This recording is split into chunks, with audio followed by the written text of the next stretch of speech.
Hello and welcome to the Try Talking Sport podcast, hosted by me, Joanne Murphy. Whether you are an athlete, adventurer, endurance enthusiast, or simply have an interest in sport, you've come to the right place for inspiration, encouragement, motivation, and of course, some entertainment.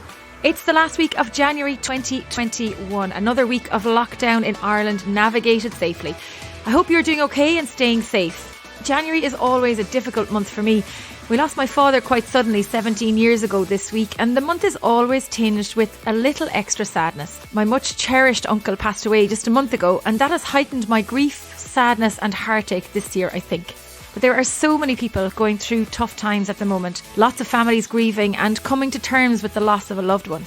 If you are one of them, be sure to mind yourself, reach out to those who can bring you comfort, and try to find the things in life that can bring some joy to your day. I've been busy the last couple of weeks trying to stay out of trouble and work through the last of my 2020 to-do list. I'm treating the 1st of February as my new year, so setting myself a deadline to get the 2020 jobs done and dusted and the 2021 list started, including setting some nice goals for the year ahead. More on those as we progress throughout the year. I'm not sure where or how this year is going to go, but I'm going to stay positive and trying to stay motivated despite the roller coaster this year is going to be. It's never too late to start setting goals, and as Anna discusses in this episode, goals that are just out of or just within reach are as important as those that may be big, scary ones. Have you set goals for 2021? How are you getting on with them? Be sure to get in touch and let me know how you are getting on. You can keep me motivated to stick to my goals by telling me yours. I do plan to keep swimming every day. The daily habit is like a lifeline, a reset button on body and mind every day. And although it's a big smiley head you see on social after the swim, some days it takes a bit of convincing to get myself to the sea. But I have to say, I never regret it. This week, I embraced my coldest swim to date. 3.6 degrees. Yes, you heard me correctly. 3.6 degrees of cold water. Bliss. It was actually ice swimming territory. Now, I didn't last too long in the water, but it wasn't about the time. It was just about embracing the cold and how that would feel. And despite the sharpness of the water, it was bloody exhilarating. I was buzzing for the day after it, more so than any other swim of late. I'm not sure if it was the cold water, stepping outside of my comfort zone, the joy of the sea, or maybe it was just the combination of all three, but it was amazing. Now, a word of warning if you are thinking of taking the plunge into cold water. Please be careful and be sensible. I've been acclimatising to the cold water for months at this stage, and safety is always paramount when facing the power of the water in any form or any temperature. If you haven't checked out our Zwift spin on a Monday night, then you are seriously missing out. FOMO Central, I'm telling you, it is one of the highlights of the week. 7:30 p.m. on a Monday night, open to all riders and all abilities. We had over 200 people on the spin this week, with about 80 of those on Discord. The crack was mighty. It's the best free entertainment you will get whilst getting fit. Check it out on the Zwift calendar. Team Ireland, Try Talking Sport, Park Try, Social Spin, 7:30 p.m. every single Monday night. Now, you may have seen on social that we set up another cook-off challenge with ultra-endurance cyclist Joe Barr and performance nutritionist Gillian Mooney. This week, it's Joe's Jumbo Gumbo, packing a punch in flavour, nutrients and performance. If you'd like the recipe, just drop me an email to trytalkingsport@gmail.com. For this episode of the show, we went back to South Africa, this time to Cape Town, to chat with professional athlete Annah Watkinson. And wow, what a chat it was. There is so much in this episode to take away, you may need to listen to it twice. Annah, the current South African female Ironman record holder, decided to pursue her passion as a professional triathlete whilst balancing a successful career with Absa Corporate and Investment Bank. Annah is a director heading up global finance for the coastal regions.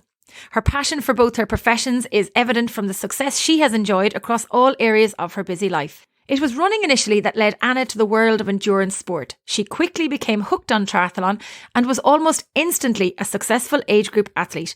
She earned multiple wins and podium finishes in numerous events as an age group athlete and finished third in her age group at the Ironman World Championships in 2015. She took the plunge to the professional ranks in 2016 and has enjoyed much success against some of the best athletes in the world. 2019 was a superb year for Anna, winning the Ironman 70.3 South Africa, as well as taking third place at the Ironman South Africa later in the year, which secured her place to race in Kona as a professional athlete.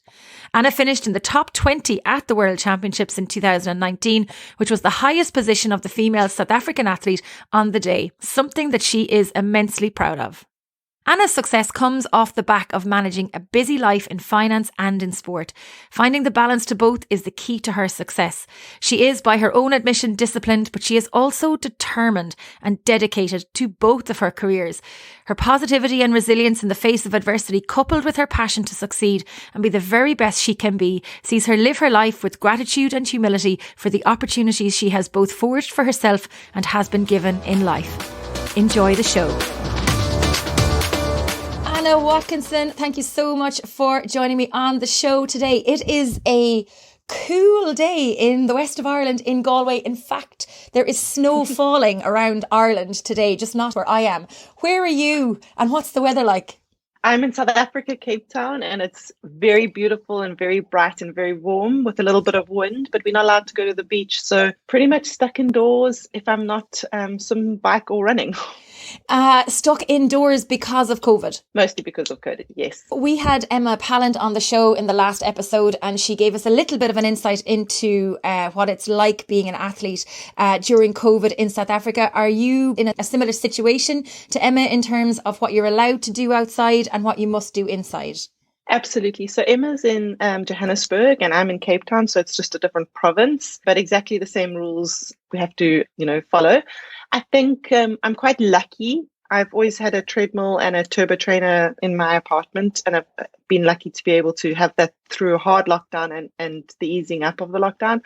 I am in Cape Town, which means, sorry to say, but I think it's slightly more beautiful than Joburg, and probably one of the most beautiful places in the world, with the mountain and the sea. And I live very close to Table Mountain and Lion's Head, which is almost literally on the back of my house. So I'm able just to jump onto one of those trails and go for a walk or a run or a hike. So I'm quite lucky.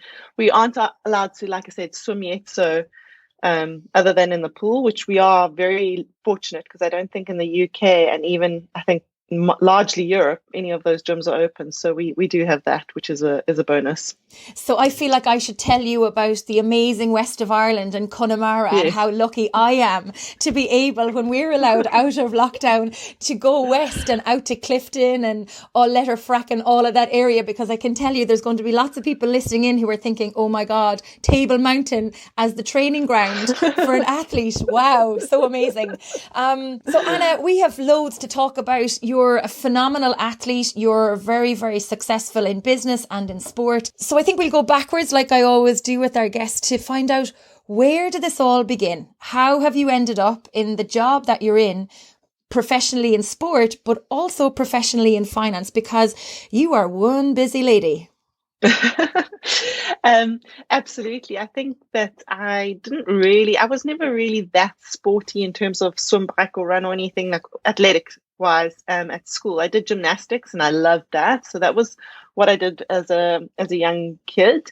Again, I started at quite old, a little bit too old to really take it to any sort of stature or level. I mean, I think I was a part of the Transvaal team, and that's really in the heyday, because Transvaal doesn't exist anymore in South Africa. So it's also showing my age there. But I always wanted to be a professional. And I think through friends of mine when I was very young, I saw that they were accountants. And I thought, well, that's the job. That looks like the thing that I want to do. It looks mathematical, etc. I mean, little do I know that it really quite slightly different to maths. Anyway, I followed the chartered accountant path, and the more I did of it, the more I enjoyed it. And I don't know, I enjoy studying and learning, and so I enjoyed that course. And I kind of had this idea that I wanted to run a business or be a businesswoman. I don't really think I fundamentally knew what that meant, but as I went through my articles and I was with PwC, it opens so many doors for you in terms of what career path you want to go, and also just the world. So I really enjoyed that. And then I went on to study my CFA, which is a certified financial analyst via the US, which was also, again, I'd gotten to a stage in my career and I was like, oh, I think I should study again. think I'm a student per se. I like to use it. But I thoroughly enjoyed that. And sort of gymnastics, obviously, when I was younger, fell to the wayside. And then I just went to gym to keep fit and this, thigh gap, the slim waist, whatever it was. I don't think I ever had a thigh gap. As my one friend once said to me when we were running up hills, I said, don't you just love it when your thighs rub together? She goes, no. I was like, sarcasm. The chat could go in a totally different way now if we went down a whole body image thing, but we'll come back to PwC, running to stay fit, going to the gym and wanting to feel and look fabulous. Yes, I think that was exactly it. And then I went to the US, on a secondment. So it ended up being about 6 months in New York. And I did exactly as what every South African does when they first arrive there. And I sort of burnt the candle on both ends. And it wasn't working and training, it was working and partying. So I was drinking a lot, I was eating all the food, and I think I gained a lot of weight. And then I came back to South Africa and I was like, well, I might just start running. This is the way to lose a little bit of this weight. And then I was running about an hour on the treadmill. I didn't even think to go outside running. I just went to the gym, and it was kind of something I just knew what to do there.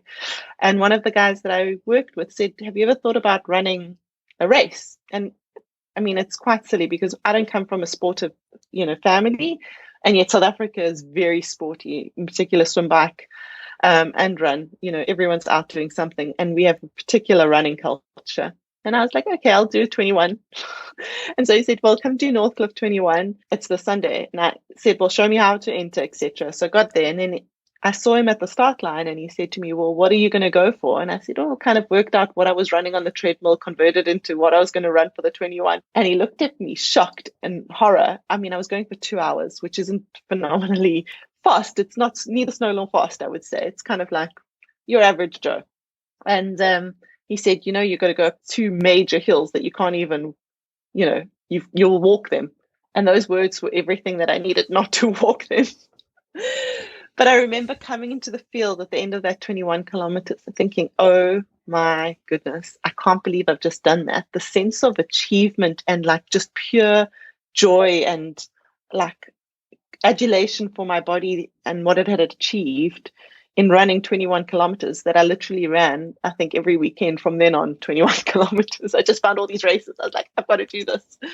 And really, that's how the bug hits, and, or should I say bit. And then met a whole lot of people through that who kind of did triathlon, and then met a boy who was into cycling, got me into cycling a little bit. I mean, I arrived with purple pants and a blue top and mountain bike shoes to go on my first road bike.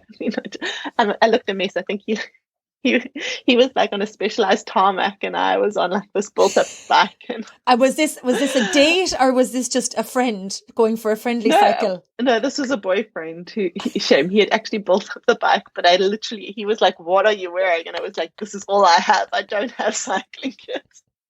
So I mean, it was cold. I think I had 3 like undertops underneath, just long sleeve jerseys that I had underneath the cycling shirt that I think looked okay, and it was like every color under the sun. I must have looked like a unicorn on this bicycle. We'd pay big money now to have a top like that because all the bright colors are in. Exactly, and can be seen by traffic, which is also good. Yeah, we'll get to that later in the interview.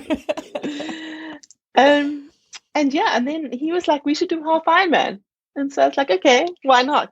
I mean, I did everything wrong for that half Ironman, but the same sense of just pure joy and happiness running at the end of that. I just had such fun. I can't tell you at that half Iron. So it was Ironman South Africa 70.3 in East London, and I just loved every moment. I remember being on that run and just like high-fiving everyone and singing along to the music. And I was like, this is just amazing. This is awesome. When can I do another one? And yeah, I think it was just, again, believing and seeing what you could do physically. I just had this world was a completely new world to me. I hadn't experienced it before, and I was just fell in love.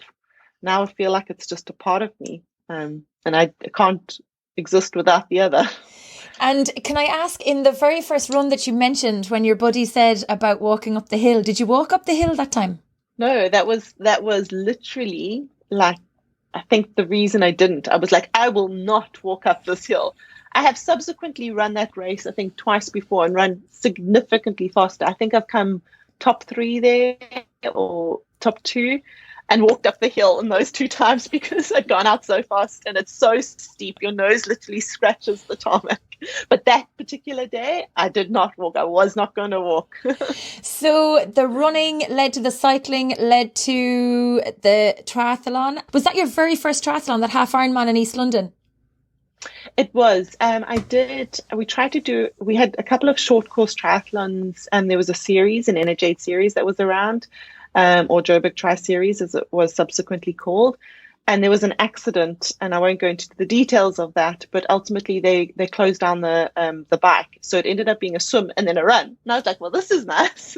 Were you a swimmer before that? No, I dabbled in a little bit of swimming at school, but nothing like, did the school gala, but nothing. So I was able to swim. It wasn't new to me. But I think I came into the sport. Unfortunately, fortunately, I've become more of a student and understood it a lot more. But I came into the sport and I didn't know anything. So I'd get into the pool and I'd be like, see my friends and they'd be like, we're swimming 3Ks today. And I'd be like, okay, we're swimming 3Ks today. It wasn't like, oh, we can't swim 3Ks or this is too far or how am I going to do this? It was just like, we're doing it. And it was nothing I couldn't do or worried about doing. And that was kind of the beauty and the innocence of, I suppose, joining it late, not knowing anything and just not knowing limitations and just finding your way. From that very first race in East London, you had a very successful career as an age group athlete. So quickly bring us through some of that, because was it from 2015 to 2017 you were just on fire? I mean, it's literally when I started. So I stopped a little bit and carried on with my studies. Like I said, I did the CFA. And then after that first East London triathlon, I was like, I came 4th in my age group. I'm like, I think I can race. Like, I want to actually compete in this. So I spoke to a couple of the friends that I'd been running with that did triathlon. And luckily, it's amazing how when people have a little bit of belief in you, it almost accentuates the belief in yourself or validates that belief in yourself. And they were like, yeah, of course you can. And therefore, I think I'm one of those people that when I decide on something, it's the focus, it's everything or nothing. So I put all my energy into swim, bike and run, and the reward for it has just been unbelievable. So yeah, and then I had little like goals, like, okay, you've got to beat this person or beat that person, and it was more like this, she's the gold standard in the sport or he's the gold standard in the age group. So like, go for that. Like I said, South Africa has a very big running community, and I'm not sure if you know, but Parkrun was started by a South African, and the background to that obviously is we have a lot of time trials, 5 kilometer and 8 kilometer time trials, with a lot of the running clubs, like every Tuesday, Wednesday. I mean, you could probably find one every day of the week if you wanted to in a different part of Joburg.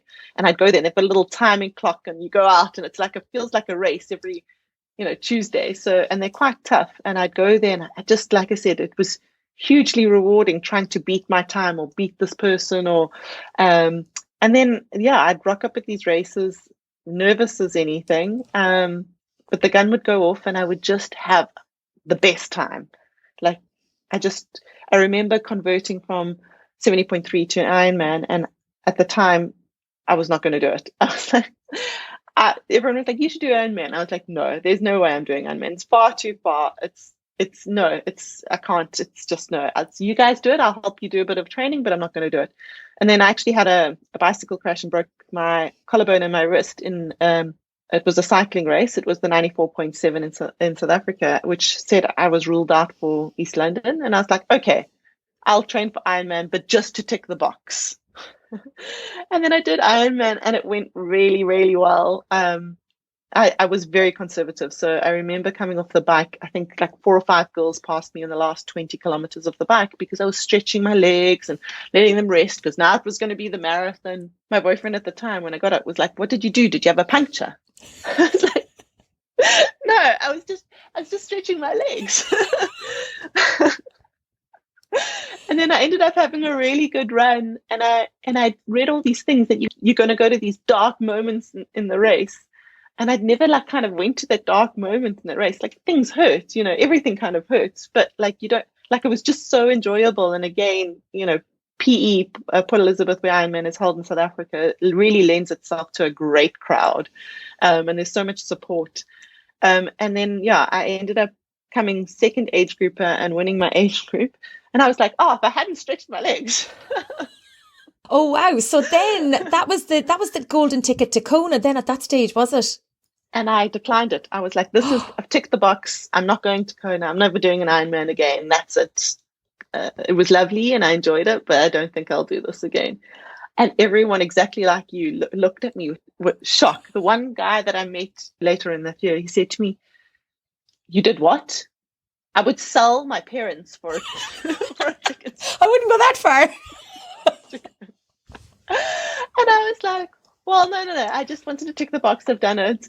Even my very good friends also, afterwards, we sat at the table. You go to the awards and you're waiting for your slot. And he's like, how can you be so definitive? And I was like, well, this is it. This is what I wanted to do. There is nothing compelling me to do more.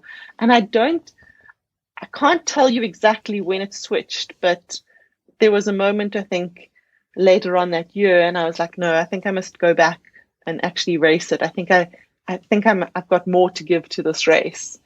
I didn't have what do they call it, DOMS, where I felt depressed after the race. I actually felt quite satisfied and comfortable to walk away. And then, like I said, later on, I was like, maybe there's some unfinished business. Maybe I can also race this race. And then subsequently came back and then when I punched my ticket to Kona, then I was like, yes, I'm taking it. Please give it to me. Because, to turn it down the first time, it's never guaranteed. I mean, it's not even ever guaranteed it's definitely not guaranteed as a professional. It is like a little bit of unicorn magic when you get it. So you did go to Kona as an age group athlete. You went out there with aspirations to win your age group. You finished in third, which was a fantastic performance, even though I'm sure you will probably say it wasn't a great performance, as everybody will say themselves about their own performance. But you did, in fact, finish third. But you've been back to Kona since as a professional athlete as well. Yes. So interestingly enough, the first time I qualified, I went and 3 weeks out, I broke my collarbone. Other side of the collarbone, unfortunately. So I actually went because 5 of my girlfriends had planned to come and watch, because that was it. I was going to Kona, tick the box again. That's the first, one and only time. And I went there. I went and registered and I cried through the whole registration. And then they took me for dope testing because I was one of the athletes, obviously, that was new and had performed. And I just cried through the whole dope testing. I think they must have thought, what is wrong with this? I'm like, I can't even get to compete. Anyway, by the time the race came around, I had cried all the tears and actually really got to enjoy the race. And, as an age grouper, you do aspire and you look up to a lot of the professionals. You think, I don't know what it is. I mean, because a lot of them have come, if not through the ranks of doing training, often age groupers that have gone, thought, oh, actually, maybe this is something I could be good at. Let me do a little bit more and put in a little more effort. It was Daniela's first Kona, and Marinda Carfer, I think, had the 14-minute deficit and ran her down, and Sebastian Kinley won. And I just remember all this activity on the finish line, and I thought, oh no, this is something that you do actually have to do. I actually got goosebumps remembering it, thinking amazing. Back to it. Oh, it was incredible. It was. I mean, like, we won't repeat what Sebi said on the finish line. Like, I can't effing believe it. And I was like, oh, did he just swear he's my new hero on the finish line? And then I think, so the next year I put all sort of then and focused, like I said, I wanted it and thought I had unfinished business, got the slot, and then having missed it and not being able to race in Kona, it was all really super focused for the next year to really get that slot. And I did get that slot, and then obviously came third. And that was devastating. I think when you go to Kona, it's a lot of people have written about it and said when you arrive there, treat it like another race, but you don't. For some reason, you're like, I must do a little bit more training. I must get the really best this. I must get and you overthink it and you overdo a lot of the things. And then you also get involved in a lot of the excitement and activity. And even though I rested up a lot, etc., you can't help but this is Kona. I must do everything like OTT. And so again, made a lot of mistakes. And when I finished, one of my very good friends, one of my best friends was there, and one of the guys that's also one of my very best friends was there, and he also came third or fourth in his age group. And she looked at us, me at our little ukulele bowls, and she said, "You look so miserable." She says, "Do you understand what you've done?"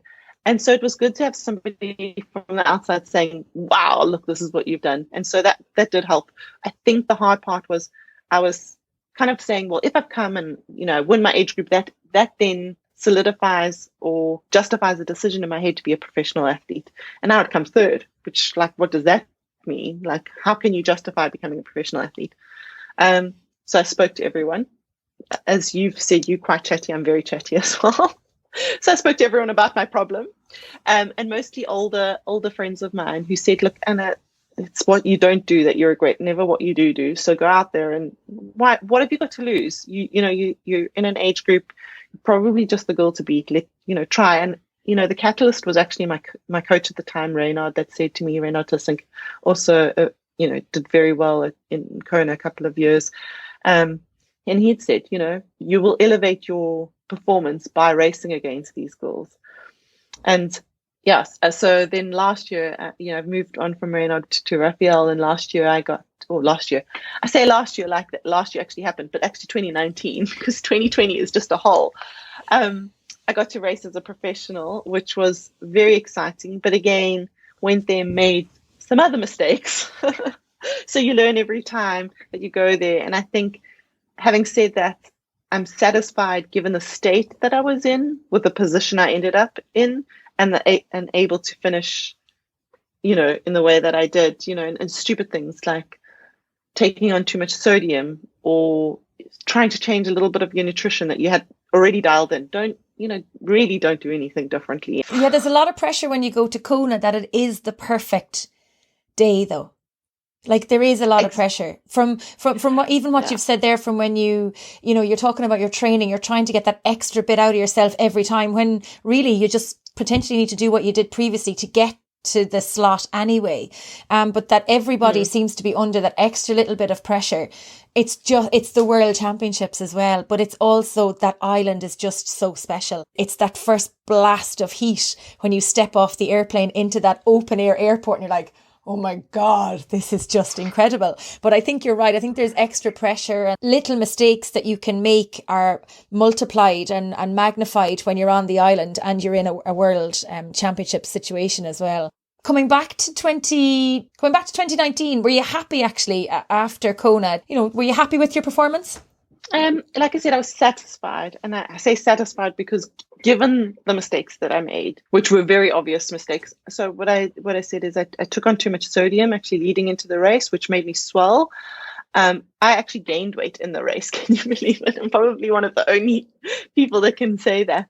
But as a result, I had too much salt instead of limiting it, because I'd already acclimatized. So stupid things, like I said, I swelled out of my shoes and my hands were swollen. Everything was just so tight. It was just so uncomfortable. So given that state, and to finish within the top 20, first South African, I'll take that. I'll be satisfied. Like I said, satisfied with that performance given the state, but still hungry and still believe I didn't execute upon my training, which is exactly it. You just want to go there and execute what you've seen in training. You can't outperform your training, unfortunately. I was just going to round back to talking about going to a world championship and say in 2020, very similar to what we were discussing, when you do go to a world stage, seeing everyone's responses to their performance in Challenge Daytona, with the PTOs having supported it, it was exactly the same. You went there, you probably asked a little bit more, you probably did a little bit extra, you changed or tweaked or did something that wasn't quite right, or you didn't listen to your body when it did feel a little bit off on a one day because, well, this is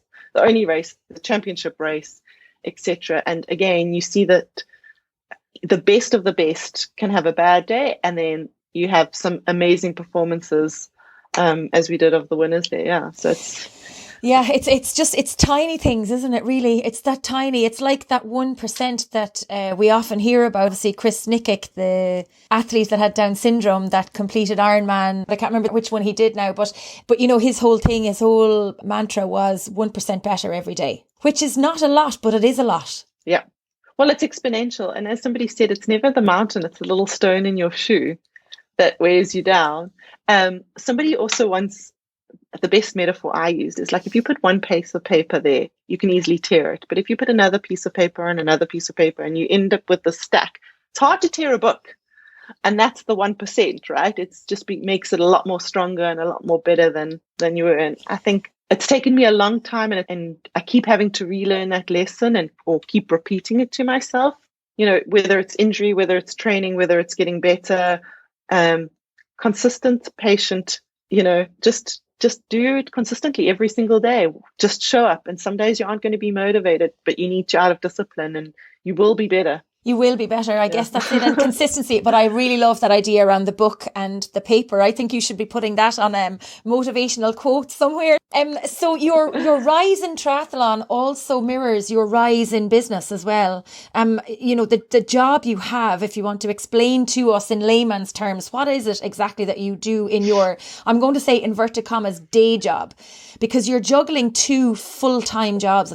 Absolutely. So I think my elevator pitch would be I sell money to corporate. But ultimately I fund corporate. So the likes of your big companies listed on the Joburg Stock Exchange, so the London Stock Exchange, etc. But in South Africa in particular, and in particular, I cover the coastal regions in South Africa. So that would be Western Cape, Eastern Cape, and KwaZulu-Natal. And I pretty much fund them through whatever instruments we have available. So anything from equity, hybrid debt into, bank loans, etc. So, and are you managing a team as well as managing a portfolio of clients in your role? I manage project teams on each of my deals, but not a team in itself. And the reason for that is the structure that we use. So I report into Johannesburg, but I actually live in Cape Town because I'm a resource for those regions. So I'm sort of almost an umbrella over the various different areas in Joburg that I can then use their team members. So I get allocated for whatever role that is, yeah. So talk me through a typical day. What time do you get out of bed at? Funnily enough, pre-COVID, I would get up at about 4:30 to be in the pool at 5. But post-COVID, so giving all the secrets away, but post-COVID, I can actually just rock up on a Zoom call or a Teams call straight off the bike, so I can get up a little bit later. And as a result, my day, I actually have, for me, it's benefited in having a little bit more recovery. And I want COVID over, I want normality, so don't get me wrong, but it has come with some silver linings. So at the moment, I probably get up at like 5:45 and then, get started at about 6. And our gyms now also have specific hours, so they can only open at 6 anyway. They used to be able to open from 5. So I was literally the first person knocking on the door, hi, let me in. Should I continue pre or post-COVID? Pre-COVID, at the height of your business role and the height of your training. Okay, let's go with that. I would wake up at 4:30, have a cup of coffee, be in the car by 4:45, head to the gym and that's to swim, obviously. If I was doing a run or a cycle, I would do that either from home or on the treadmill or on the trainer. And typically during the week, I'm only on the trainer, even sometimes on the weekends, but it's just efficient. It's quick for getting to work, getting to the shower and moving it. At office, anywhere between 7:30 and 8. And then it depends on what I've got in for the day or what I had to do for the week. So usually on Sunday, I will kind of have an idea of what kind of training I'll have for the week and what client meetings I have for the week. And I try and arrange it and be available at those specific times. So then I'd go into the office and I'd work till about probably 10 or 11:30. And so this will answer a lot of people's questions, and probably your question is, how do you balance? And it comes down to, for me, discipline. So when I'm busy in the throes of doing something and I'm like, oh my goodness, I've got to get this out and it could take me another 2 hours, I'm just going to focus. But if I don't put down my pen and walk away from my computer at that exact time, the day is gone. It'll be 3:00. I'll have missed whatever training I'm supposed to do at that point in time, and you can't catch it up. So put down the pen, go and do whatever training I've got to do if it's a 3-session day. And so usually that's between an hour and an hour and a half. And so if it was a run, I would run from my offices. Luckily, I know the routes around my offices. There's a gym right by my office as well, 200 meters. So if it was a swim, I could jump into the pool there.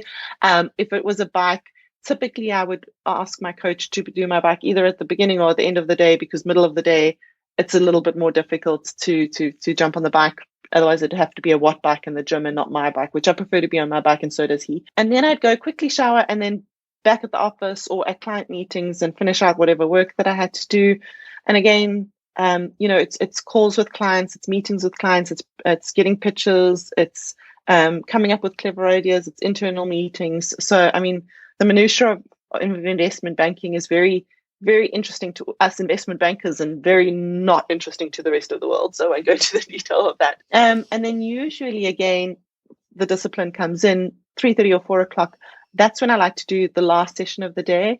And that might sound like, okay, well, Anna's out for the office the rest of the day. I like to do it then and then have a shower and then continue my work at home. And then I can go on till whatever hour it is to get it done. But I can have dinner in front of my computer if need be. But I've done my training, which takes the stress off having to do that session. And that's the perfect day. There's never the perfect day, right? So you always get thrown a bit of a curveball, and I do get the anxiety of like, how am I going to fit this all in, or where's it going to go? And I have gotten onto my bike at like 8 o'clock and finished at 9 and done some silly things like that. But on the whole, you become incredibly efficient. So the chatty part of me isn't as chatty and isn't as social during the week, because I'm like, okay, what do you want? What do you need? What can we get out? How do we do this? Get on the bike, focus. You don't have time to think, I'd rather just sit here for 20 minutes and stare at my bike beautifully than get on it. You're like, okay, get on the bike, let's go. So you do become efficient. You become very disciplined. And I think the reason for that is if I'm not, it's gone. But also I feel a huge sense of accomplishment at the end of the day. I'm like, whoa, I've done all of this. This is amazing. Also quite nice is you're so tired, so you don't have to worry about falling asleep. So what time do you go to sleep at night then? What time is bedtime? I mean, ideally, like my goal is always to get to bed at about, to be in bed by 9.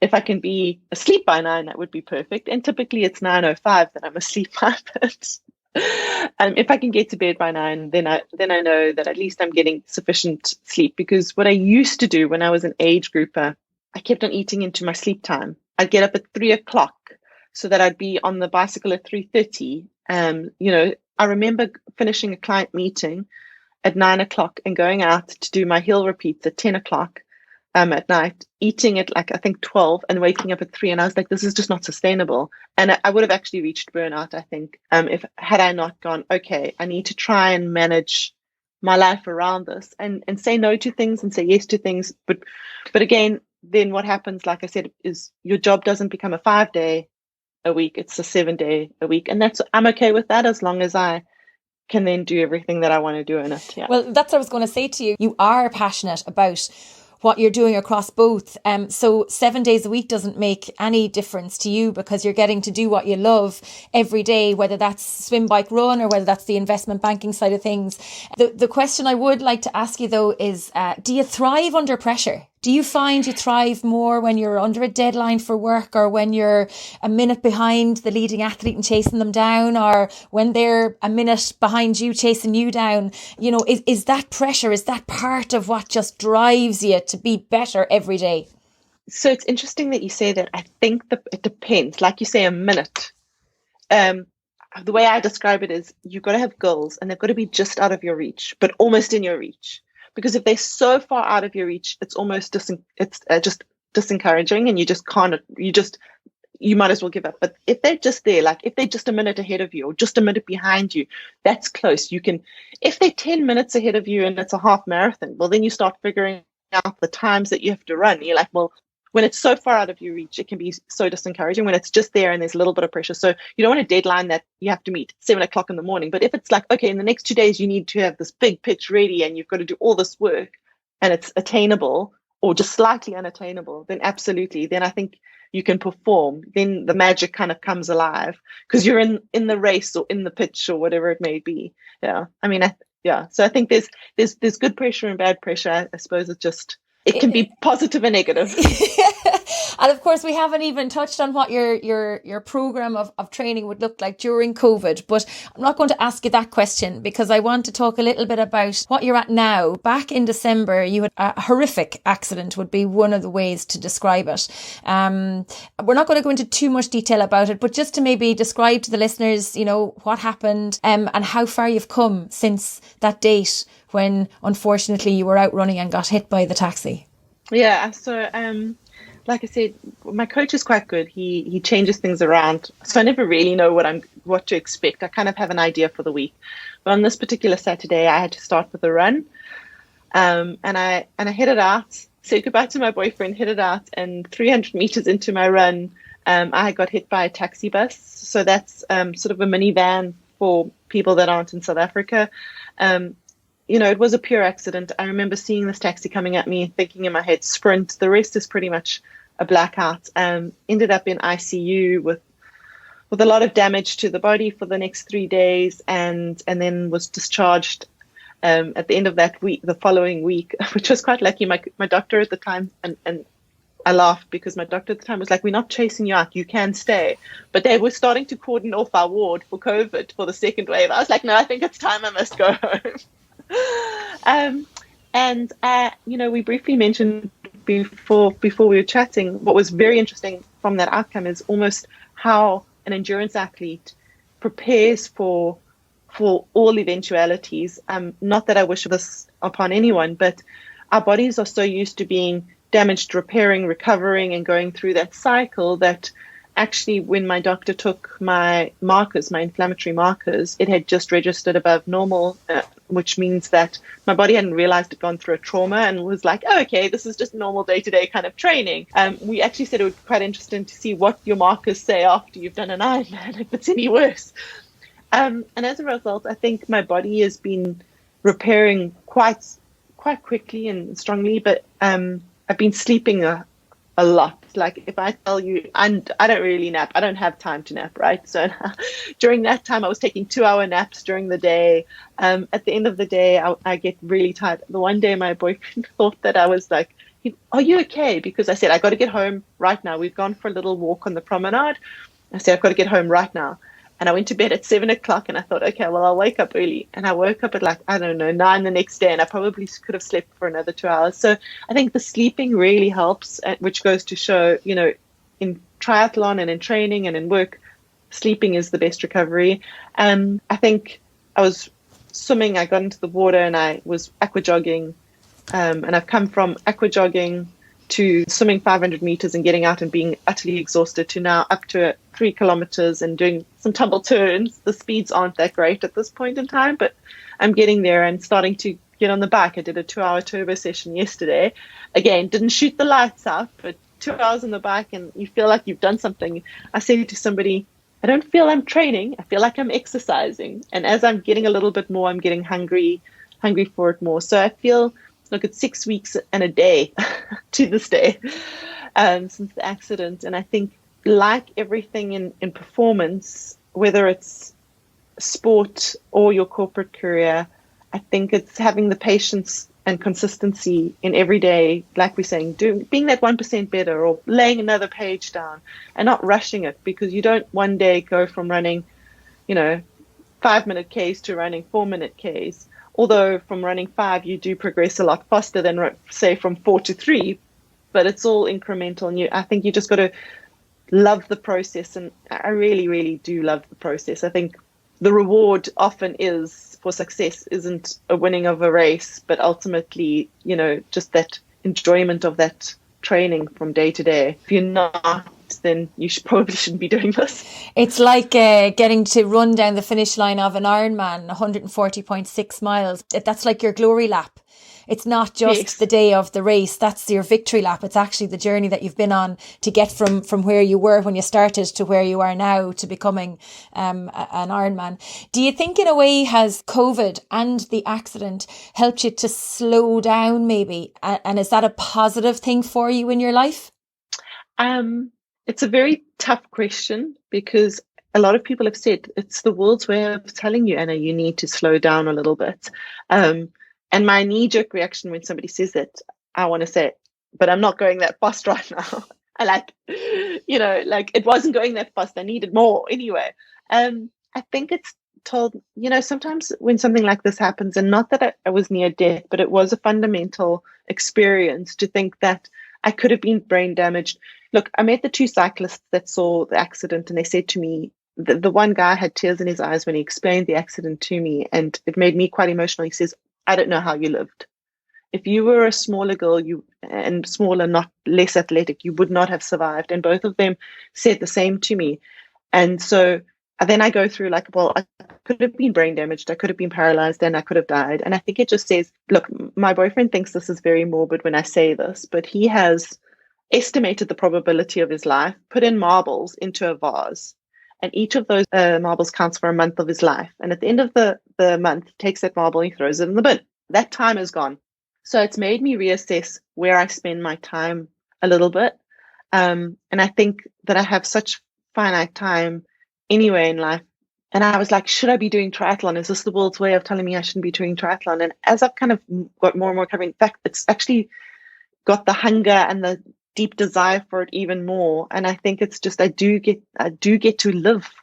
I get to live. And we as triathletes and endurance athletes get to live and see the world and experience things that I think very few, no one really gets that suffering, how we choose how to suffer, and we get a benefit from that suffering. And I think that's just, it's indescribable to me. I sometimes can't put it in words, that you must live each day, as if it could be your last, because it could be your last. It could be. So that brings me nicely onto the question of what are the 2021 goals, or the goals for beyond COVID? So going into end of 2020, the plan was to go and do an Ironman early in the year and start looking to qualify for Kona.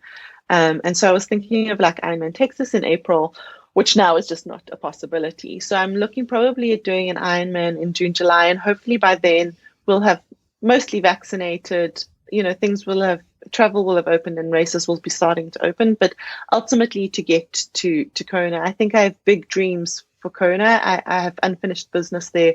I want to go and deliver upon my training. That doesn't necessarily mean you finish top 10, top 5, top 20, top 50. It means that you walk away and you gave everything you could. There was nothing else that you could have given on the day. And I don't mean just for that day. I mean, your training was executed and you had that race, where it's hard, but you still deliver and you walk away and you're just happy. Almost the perfect race for you.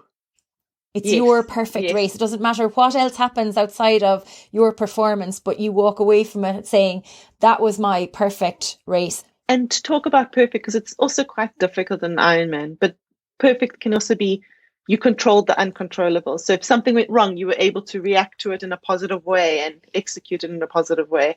So I don't mean like, oh, you walked there and you finished it and you like hardly breathed. I want to ask, who or what have been the biggest influences in your life? That's a really tough question. I think about that a lot. I think it's almost time and place and moments in life that become influences and can be lasting. Definitely my friends. So I would say from my family perspective, my mother and my grandmother. My mom passed away when I was very young, and my grandmother raised me, and she's incredibly strong.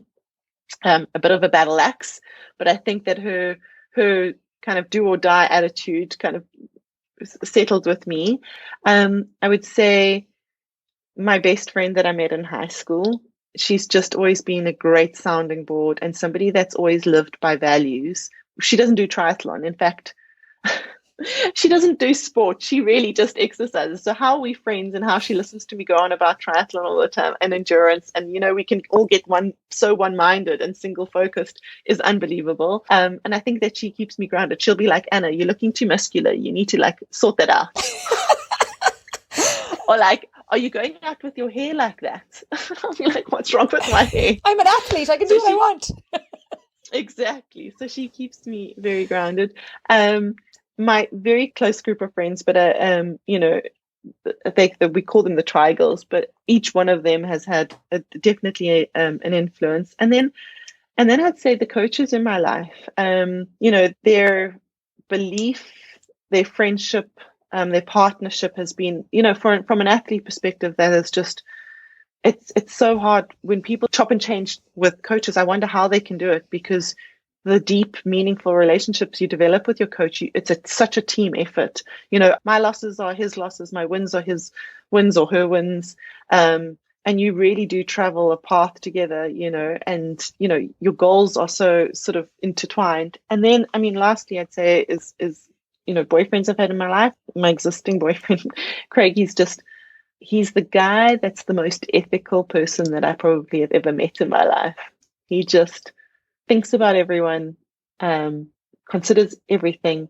And when I say that I'm being selfish, he turns around and he's always like, no, self-focused. And I like the way he thinks about those things. So, and that's a very wide group, but I think I could probably pick out moments as opposed to, just one or two people of influencers. I hope that kind of answers your question. It does. And because when you ask that question, sometimes like, who's your sporting hero or the biggest influences, people will talk about these superheroes that are the athletes or wise speakers or motivated speakers. But actually you bring it right back to your circle of support, which is obviously hugely important to you. So it's just interesting to hear people's different perspectives on their biggest influences. Your proudest sporting moment.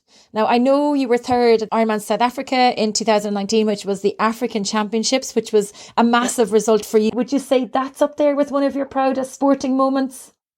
Absolutely. Like, it was one of those races that was sweet from start to finish. I went in there with no expectations. My boyfriend was there. One of my best friends, Kelly, was there. My coach was there and his wife was racing. And I remember him before the race. He sent me this long message the morning of like, this is the race to execute. This is what you must think. I've been thinking about it all night. So it obviously woken up. And I went through a couple of times and then I saw him and I was like, oh, and he's like, I'm also nervous. And I was like, oh, okay. And I went into the race and obviously standing in the start line, it's the worst time. It is actually like, why am I doing this? I never want to do this. I'm never going to do this. Is the last one I'm doing. After this, I'm going to ride for fun and eat croissants every day. I don't know. This is, you go through that like, why am I putting myself through? I'm choosing to put myself through this. What? And then the race went off, and I remember swimming pretty hard and coming out the water and hearing Paul Kay say that I was sitting in fourth. And I thought, oh, like you said, you're in the race. Okay, I'm in the race. And then I just went and executed the plan on the bike. And I thought, whatever you do, just execute your training, do the plan. And I came off fifth off the bike. And then I went running. And I thought, oh, I'm running really slow this time. Like, it felt slow because I didn't look at my watch once. And then I started seeing that I'm, was creeping in. But I think the amazing thing about being a South African on South African soil was having the crowds there. And South African can, as the Irish can, get quite unruly. So every time I was approaching a group of people or supporters, I'd hear this roar. And it was just like goosebump roar, my name, and everyone would scream. And I ran that whole race with a smile on my face. And I don't run with a smile on my face. Like usually there's no expression because you're just running.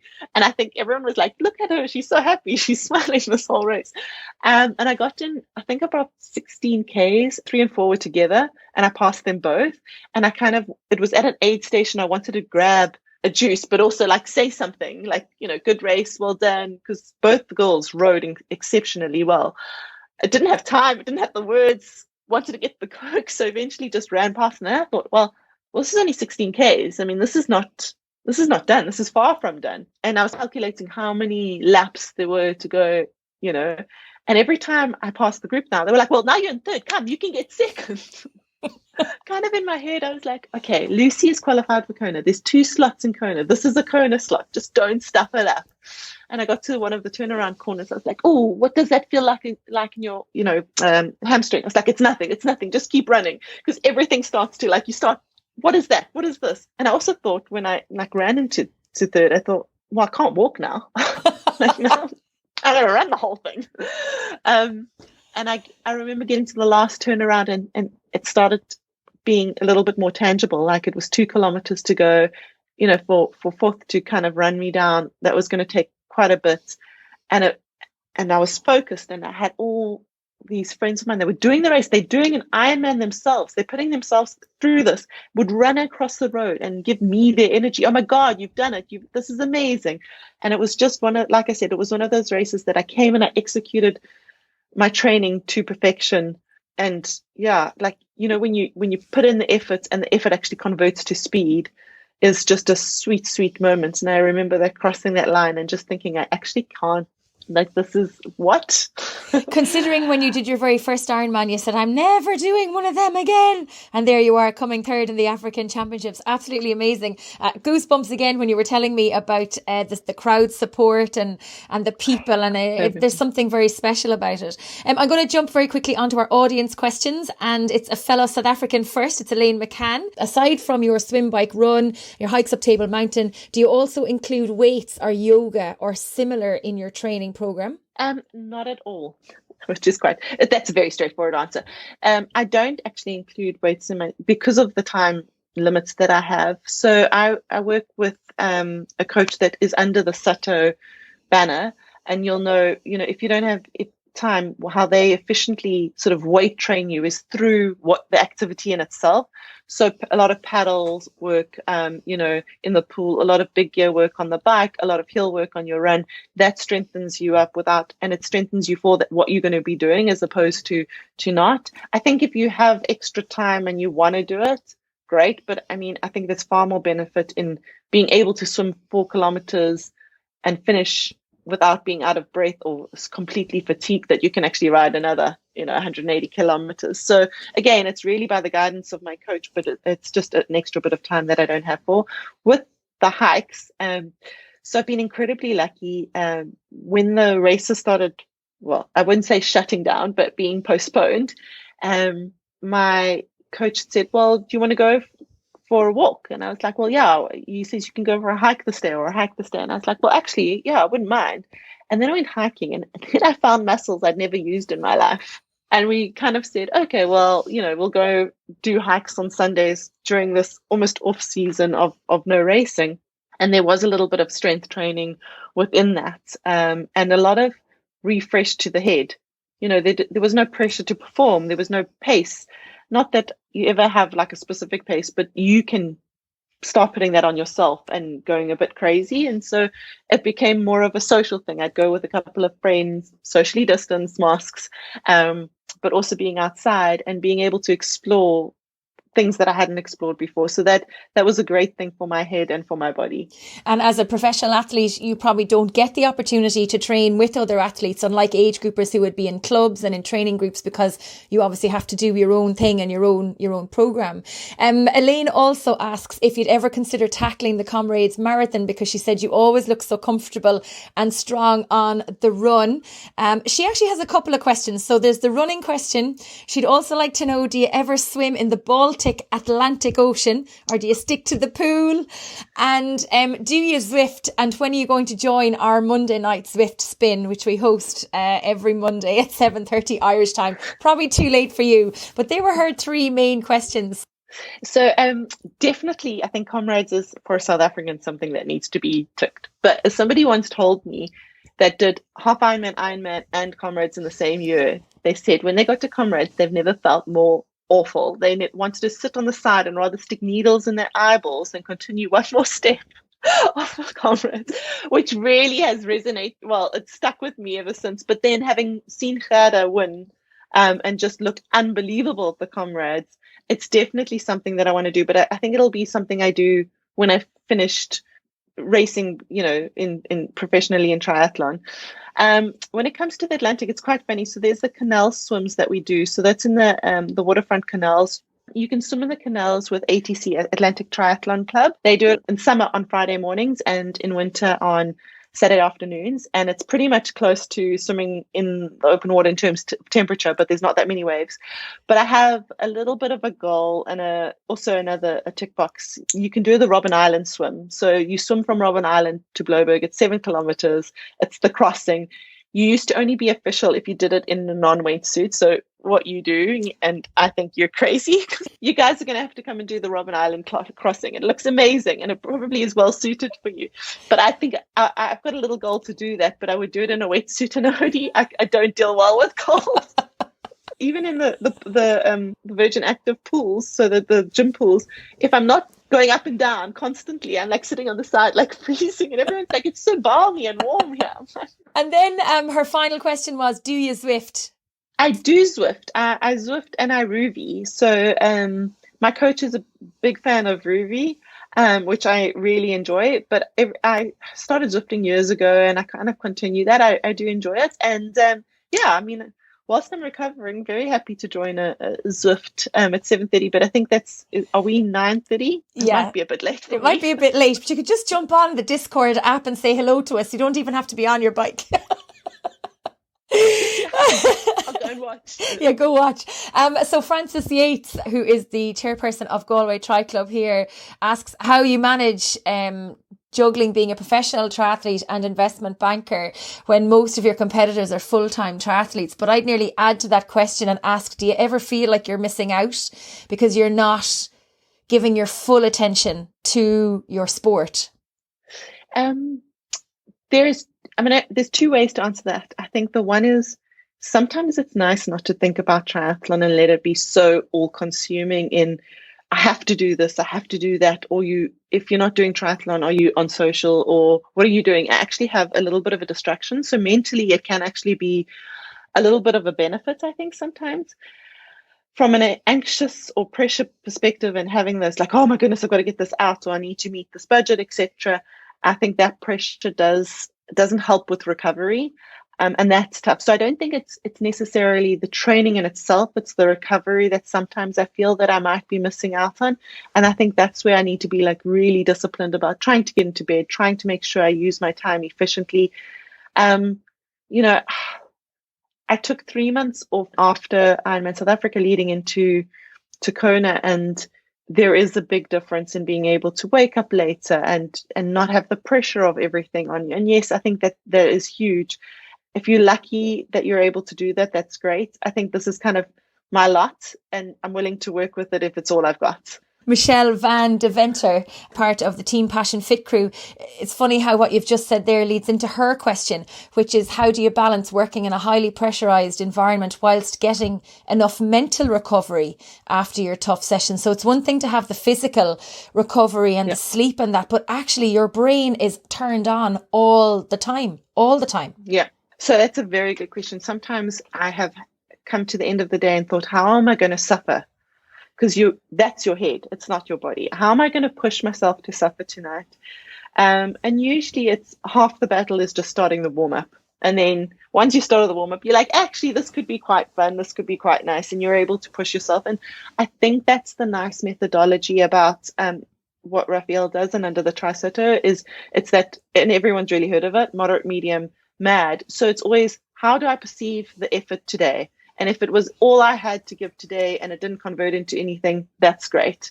And so sometimes I will write in my comments to him, not happy with the outcome of the whatever numbers are or the time or whatever, very happy with the effort. It was all I had today. And so we balanced like that. I think that ongoing conversation, then sometimes he pulls back and he'll go, okay, tomorrow's a rest day. And he's able to do that quite. And I think that for me, and trying to balance it and having gone through age group and pro, if I was left to my own devices, I think I would push too hard, whereas having somebody tell you what to do and me just executing on what to do takes that pressure off and does make it a lot easier to balance it and be disciplined around that. And then I just really have to think at work and execution as opposed to work the plan, where am I going to put the training and how am I going to, all of that and put those puzzle pieces together. So that does help.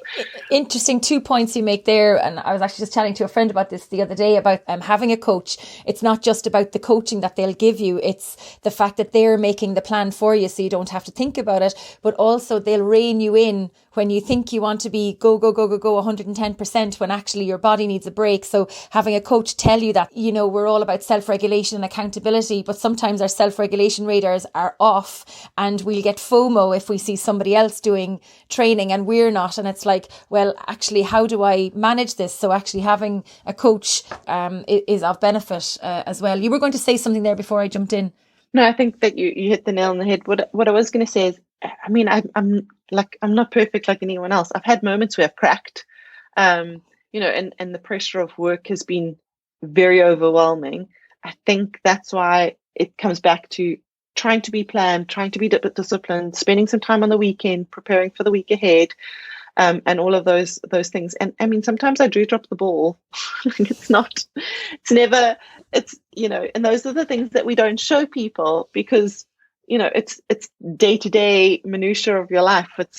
But I think on the whole, if you love what you do, if you're honest about it, and like I said, disciplined. I know I keep saying that word, but I think also Iliad Kipchoge, pronounce that. I think it's Kipchoge. My goodness.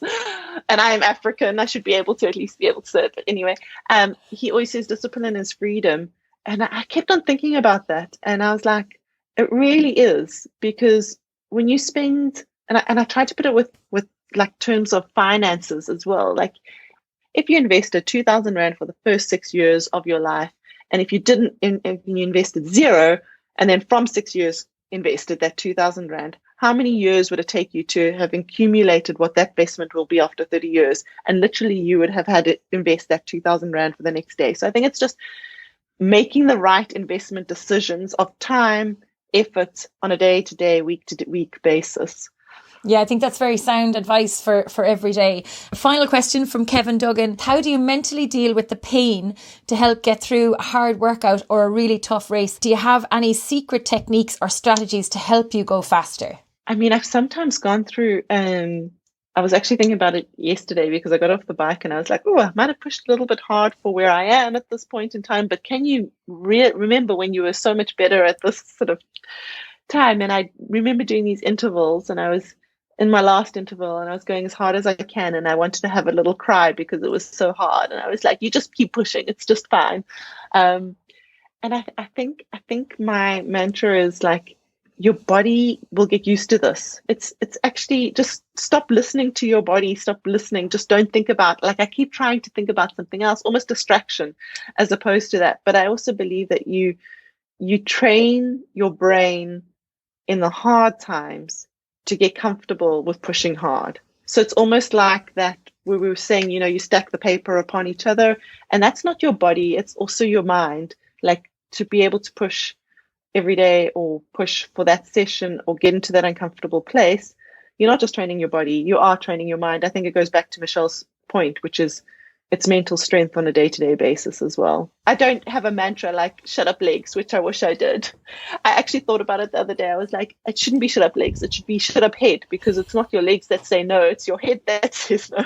That's it, exactly. I'm going to finish up now with one final question and ask you, have you ever been to Ireland, or do you ever plan to come to Ireland? So I have some good Irish friends, believe it or not, and they live there. And I met them in New York and we went up Kilimanjaro together, and they always say, what's the crack? So I do know what's the crack. And then I saw a mini with crack on it, CRAIC. So just in case anyone thinks that we're talking about crack. But yes, absolutely. It's always been on my to-do list. And one of my best friends, the one that lives in New York, is actually Scottish. So I haven't even been to Scotland. And yet I lived and went to school in England for like a good 4 or 5 years of my life. Can you believe it? So yes, I would love to come there. I love the people, I love the culture, and I hear it's absolutely beautiful. And the Guinness is tasty too. It's good for you. Yes. We can't get alcohol at the moment. It's not for sale. No, so I heard we'll have that. to come there to drink. I heard that. Well, I'm sure there'll be plenty of Guinness to be had, and hopefully you might come over on holidays or come over and race with us at Ironman Cork at some point in the near future. But thank you so much for being a guest on the show. You've been a breath of fresh air and a tonic. It's been fabulous talking to you. Thank you so much. Thank you so much for having me. You have been awesome as well. It's been great to get to know you. Thanks for tuning in. I hope you enjoyed this episode. Don't forget you can get in touch with any feedback or guest suggestions by emailing me on trytalkingsport@gmail.com. Connect with me on social media. You'll find me on Facebook, Twitter, LinkedIn and Instagram. Pop by and say hi. Let me know what you think of the show. And if you're new to Try Talking Sport, please do go back and check out some of our previous episodes. Our guests are simply amazing. Until next time, stay safe, keep smiling, and remember to look for fun and adventure in every day.